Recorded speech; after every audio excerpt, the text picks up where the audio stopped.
Welcome to Education with Dr. Siler, where we'll be going over everything dealing with education. School is starting back soon and you're wondering what to do.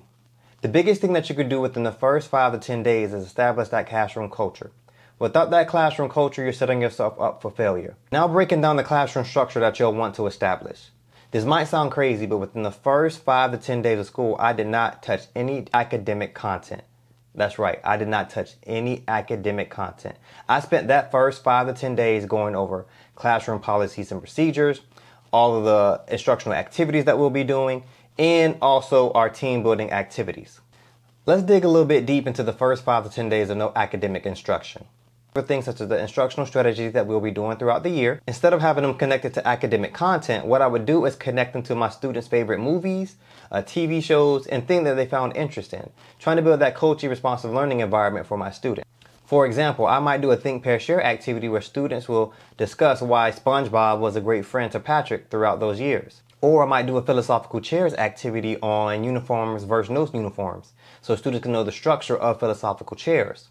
I'm exposing my students to at least 10 different instructional activities that they'll see throughout the school year. This is getting the buy-in and showing students the structure of these specific instructional activities. I don't have to worry about doing this in December and February as we did these things at the beginning of the year. So now my students understand how to do a Think, Pair, Share. They understand how to do a gallery walk. They understand how to do a Socratic seminar. They're going over all the intricate details of these instructional strategies. The second biggest thing that I'm doing is I'm constantly going over the policies and procedures of my classroom. We are practicing the things that students will do when they first get into the classroom.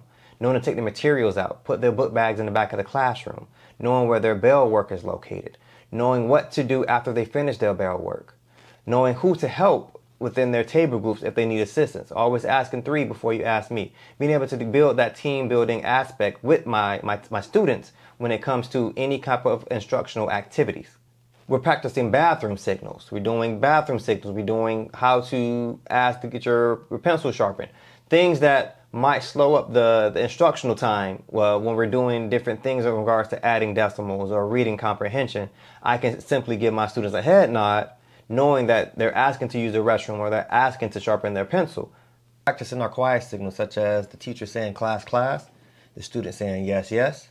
Or we're doing the waterfall. I love waterfalls, one of my favorites. We go waterfall, and the students go shh. They're getting that shh sound as they're being quiet. Or if you hear me clap once, if you hear me clap twice. Give me 2 taps and a Ric Flair. So just figuring out the different things that we're going to be using in the classroom to be most effective during that instructional time. And the third thing that we're doing is team building activities with those first 5 to 10 days. Teachers who have a hard time with peer collaboration haven't set those norms and expectations for their students in regards to working together.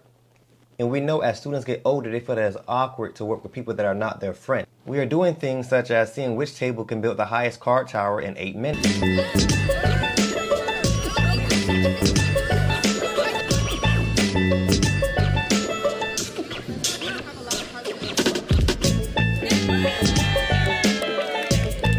Seeing who can sit back to back and be able to stand up without using their hands.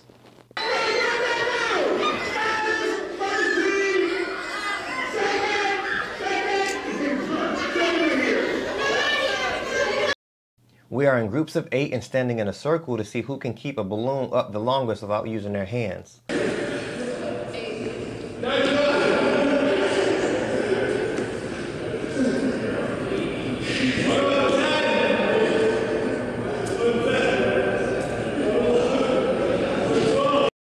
Doing team building activities every day for the first 5 to 10 days. And these are some of the things you want to do within the first 5 to 10 days of school. Remember, without classroom structure, you're setting yourself up for failure. And again, if you have any questions, please feel free to reach out to me, and welcome to Education with Dr. Siler. Thank you.